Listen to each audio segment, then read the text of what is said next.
soit Jésus-Christ qui est venu expier nos péchés afin de nous en délivrer. Sa grâce et sa paix soient avec vous. En islam, les femmes sont si bien toujours suspectes qu'en cas de plainte pour viol, Allah a établi nécessaire le témoignage d'hommes seulement, musulmans, cela va sans dire, et au nombre de 4. Appelez 4 témoins que vous choisirez contre celles de vos femmes qui ont commis une action infâme. S'ils témoignent, enfermez les coupables jusqu'à leur mort dans des maisons, à moins qu'Allah ne leur offre un moyen de salut. On voit dans ce précepte qu'il n'est pas question de l'homme ayant fauté, mais seulement de la femme. Cela en dit long de la considération dont elle jouit aux yeux d'Allah, comme aussi du sens de la justice d'Allah.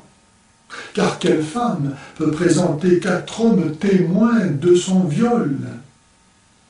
Et quand bien même le pourrait-elle, Allah a établi que ce n'était pas à elle à présenter des témoins pour sa défense, mais seulement aux détenteurs du pouvoir.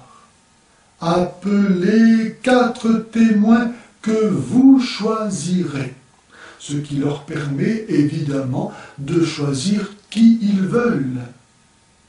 Les violeurs en islam n'ont pas beaucoup de soucis à se faire, et les femmes qu'à se laisser violer et à se taire, car si elles portent plainte, ce sont elles qui seront condamnées.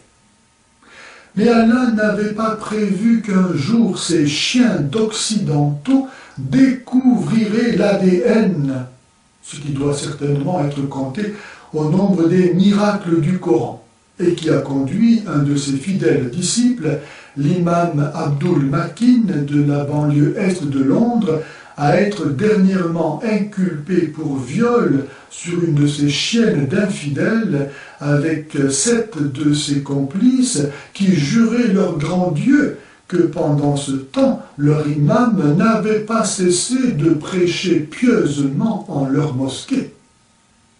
Ailleurs, le Coran ne cherche même pas à cacher sous d'aussi grotesques et monstrueuses apparences de justice la légitimation du viol, puisque Allah et son prophète y affirment chose normale de violer ses esclaves.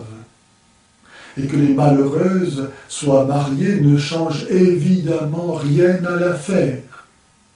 Or, quelle femme, à part celle d'un autre musulman, n'est pas destinée à devenir l'esclave d'un musulman?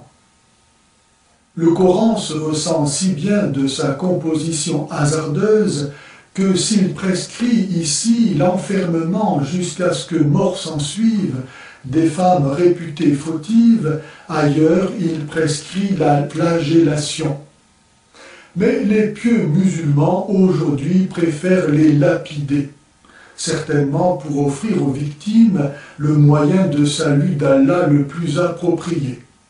Et en référence à un verset aujourd'hui disparu, parce que écrit au dire d'Aïcha sur un bout de parchemin rapidement mangé par un mouton. Comme quoi on a beau être Allah et voir sa parole toute puissante être abrogée par un simple mouton. Bref, chacun peut apprécier le sens de la justice d'Allah. Mais comment croire que des femmes puissent vouloir se convertir à un tel Dieu? En comparaison, lorsque des Juifs amenèrent à Jésus une femme prise en flagrant délit d'adultère, ce qui lui valait au terme de la loi de Moïse d'être lapidée, Jésus lui sauva la vie en invitant celui qui était sans péché à lui jeter la première pierre, et la malheureuse à ne plus pécher. Jésus est venu non pas pour nous juger et condamner, mais pour nous sauver.